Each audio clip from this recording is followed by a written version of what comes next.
आणि आज महागाईमध्ये काहीसा दिलासा देणारी एक चांगली बातमी. होर्मुझची सामुद्रधुनी सगळ्या व्यापारी जहाजांसाठी खुली झाली आहे.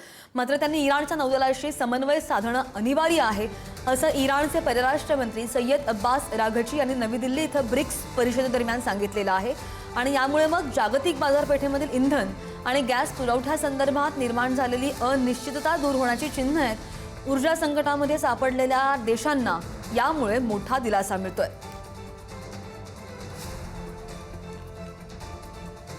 आणि यामुळेच भारतासाठी सुद्धा दिलासादायक घडामोड आहे, कारण की भारताकडे LPG देऊन येणाऱ्या 2 जहाजांनी सुरक्षितपणे होर्मुझ सामुद्रधुनी पार केली असल्याची माहिती भारताच्या बंदर, जहाज वाहतूक आणि जलमार्ग मंत्रालयाने दिली आहे. होर्मुझमधून निघालेल्या 2 जहाजांमधून 66,392 टन LPG येतोय.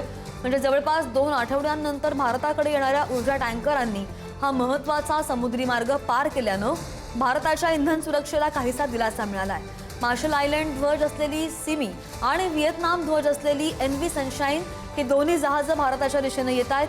जहाज ट्रॅकिंग माहितीनुसार ही दोन्ही जहाजांनी गुजरातमधल्या कांडला बंदर हे गंतव्य दर्शवलं असलं तरी NV सनशाईन हे न्यू मंगळुरू बंदराकडे जात आहे.